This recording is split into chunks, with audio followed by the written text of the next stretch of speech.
Today, I'm finding out if you can beat Outlast 1 without night vision and get my money back from Steam. The game begins with a long cutscene driving up to the asylum. Then our character, with his free will, lifts up the camera and shows us the night vision. But wait, I thought this was a no night vision run. Don't fill my empty comment section with your babbling, like, come on. Let me just explain the rules, alright? The rules are simple. First things first, no night vision. If at any point I lift up the camera and turn it on to see, the challenge has failed. However, this does not apply to cutscenes. There are a few instances where the character uses free will to turn on night vision, but for the sake of the challenge, we won't be counting that because I didn't press a button and it's a cutscene. I mean, come on. Second, I must beat the game on one of the hardest modes, nightmare difficulty. This was just something that I decided because I wanted to make the challenge as difficult as possible. Lastly, I must beat the game in less than 2 hours. Otherwise, I wouldn't be eligible for a refund from Steam. Also, to make the video less boring, I will be brief on the parts that are easy and explain more thoroughly on the parts that actually took some time to figure out. Now, after a few days of testing to make sure this was possible and the rules set, I was ready to begin. After willingly entering the asylum, I realized people are crazy. It's a little on the nose. Anyway, our task for the rest of the game is to escape the asylum. First, we grab a security badge off of bro on the chair here. Then, we use said badge on the security room and fail to unlock the doors. Now we must hide from our first and main stalker of the game, Thick Boy. Just wait for him to leave the room and make a dash for the basement. This basement was definitely basementing in this game, as it was as dark as expected. Now, this was going to be the first obstacle for this challenge. In this section, there are 2 buttons that you need to press located here and here.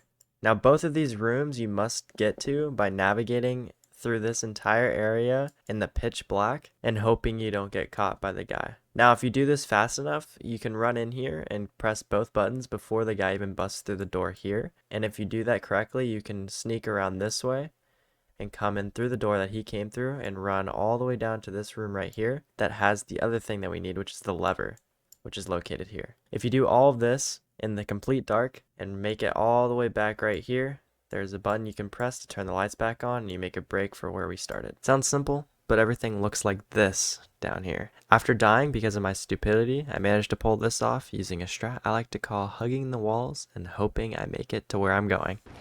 I've never had that happen to me before.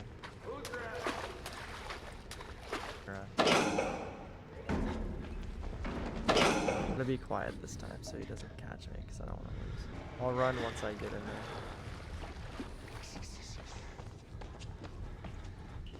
There we go. Okay, now I'm okay.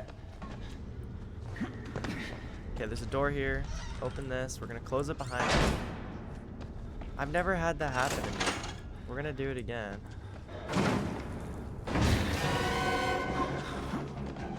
There you go. There's a hallway here. Yep, there it is. Boom. Run. Should be okay to push this button. He's right there. Ah! He's on my ass. Go, go, go. Okay, we're good. And we're out. I had successfully escaped the basement. Dying this early was an eye-opener. I hadn't died during my testing, so I was starting to get worried if I'd even be able to complete the challenge at all. Hopefully this isn't a sign of what's to come. We wake up in a cell, and after being freed, I quickly jumped down and through this gap in the wall. After feeling around the walls a little bit, I managed to climb up. This next part is very easy. Run away from the person chasing you and press this button, then run to this passing chamber.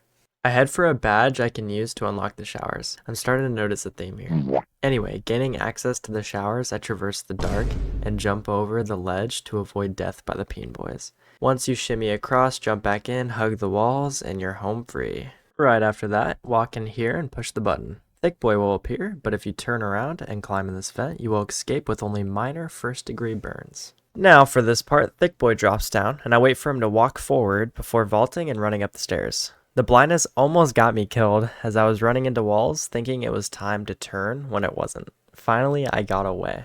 Let's move quickly past these parts because they don't really matter. I platform to the top and there is a hole to drop down into that leads to more holes to climb down until I'm in the sewer. This part requires 2 valves to be turned to drain the water, blocking a ladder to the lower sewers. And after doing the first, Thick Boy breaks down the door and I hide behind this shelf.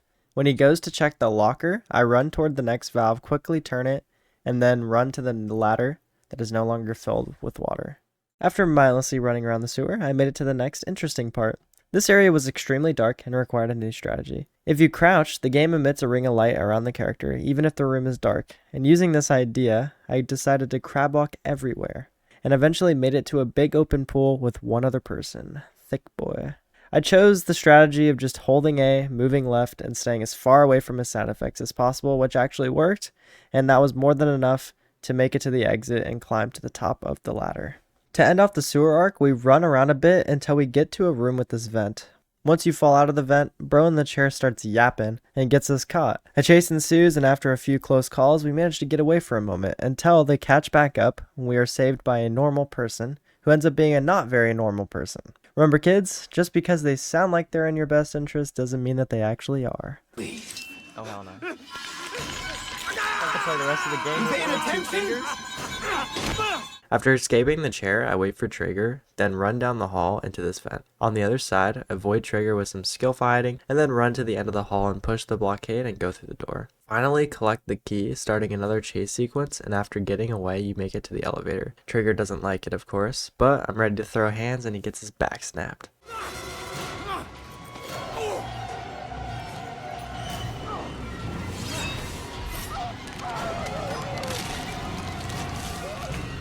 Now we are on to the darker sections of the game. Due to my practice, I was able to somewhat navigate the darkness using my previous playthroughs, and after, we made it to the cafeteria which had been set aflame by an inmate. So once again, we have to pull a couple valves and push a button to turn on the sprinklers. I won't bore you with the actual details, but Thick Boy is the only threat here, but he poses no threat because there are plenty of areas to circle him around. So whatever. Now navigating back through the cafeteria, we make it outside, and holy, it's dark as fuck. Just bear with me, y'all. It's gonna get tough to see, so I'll do my best, alright? The first part is pretty simple though. You need to grab a key from the shed on the left. Conveniently for me, the shed's illuminated. And same thing for the door that I used the key on. Thanks, devs. Anyway, we adventure up this ladder and use more crab walking like earlier to make sure I don't fall off. Except wait, this doesn't work as well. Due to the rain, it seems as though my strat was deemed ineffective. So now I gotta use this dark ring of rain as my ring of safety. After crawling in the dark and a few flashes from the storm here and there, I managed to jump to another roof, and then after more crab walking, we got close enough to the shimmy ledge and the character walked to it himself. Now we just have a little bit more of this pure darkness. There is a staircase in the corner over here, so just by walking diagonally, I'm able to get up them and hug the fence on the right to find the spot to jump over. After jumping over the fence, be careful as Thick Boy is roaming these parts. I hugged the left side as it did last time and it actually worked. Once he sounded far enough away, I made a run for the spot to climb. After shimmying across, I ran to the next part where Thick Boy ended up chasing me. In this area, there's an undercover spot that makes seeing Thick Boy a lot easier. I did one loop and ran to the exit. Now we're back inside. Now that we are inside, we must head upstairs. This starts the second hardest part of the game. There are 3 fuses we must collect to get the key for the 3rd floor. The first is easy without any enemies until you pick it up and then a dude busts down the door. I run him around the desk and get to the next hallway where it's very dark. I hit my head a few times but managed to get through and down the hall with the next fuse. Once again, wait for the guy to bust down the door and then run down the hall for the last door. This room has another dude in it. I collect the fuse and this happened.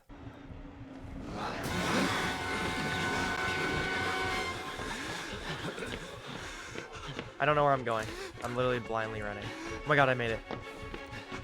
Okay, close the door. And then we can do all 3 fuses and push the button before he even busts down the door. Boom. And then we just jump over this. Come on, come on. Yes. I collect the key and use it upstairs. This next part is hard, but due to my practice, I was able to navigate pretty well with no enemies. That is, until I get to the door where the 2 machete boys come out and walk around. I trace back because in my testing, I found a bed you can hide under that allows you to walk right by them when they pass. Running away is easy because the door we need to go through is lit up. So run through and then you are free. Then our character drops the camera for dramatic effect, and now we are cameraless, which is good, but to progress, we must go get it. We're gonna go get our camcorder, even though we're not gonna use it. It wouldn't matter to me, but I gotta do it. You gotta do what you gotta do. But this part's super easy because it's literally designed to not have the camcorder, so there's plenty of light. Well, here we are, and this part's gonna force me to lift up my camera, FYI, so I only have a choice, alright? So y'all can't get mad at me. I'm gonna immediately put it down though, and then just go sideways and run. Instead of looking at them, because I don't want to get lost. I want to keep my eyes on the light. We have our camera back even though we're not going to use it. There you go. Hey, bud. This is the final stretch. Thick Boy comes to chase you, but nothing a quick loop-de-loop can't fix. Climb up the vent and you are back in the main asylum. We must go collect the key for the top floor in the theater. Go upstairs, shimmy across the ledge, and jump across to collect the key. Jump back down and one of the machete boys will bust down the door, but their AI is a little janky, so we can just go past with no issues. Unlock the top floor and head for the inmates' bedrooms. One of the rooms has a window open, and shimmying across to the other room will take you to the chapel. In the chapel, bro sets himself on fire, not really sure why, and I'm just gonna take the elevator key. I leave and get chased by Thick Boy for the last time before I run away, get back to the elevator, and head down. Unfortunately, it's not that simple, and we are taken down to the lab.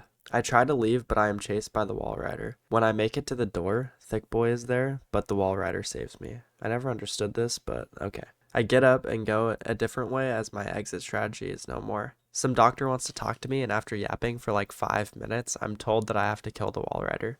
I get to the main lab unscathed, and I head for the first part of turning off his life support. Once I turn it off, I run to the next life support area and run up infinite stairs before running in the dark and actually dying. I get back to the spot and avoid the obstacles this time and rip out the wires before returning. When I jump across the ledge, I get toyed with in the air and survive a 50-foot drop. Nice. I run to the life pods and turn off the support, ending the game. The final cutscene doesn't matter. Now for the important part. Did I get my money back from Steam? Boom. There you go. We've issued the refund to the payment provider. You should see the credit in 14 days. So, that answers the question. It is possible to beat the game without night vision and still get a refund.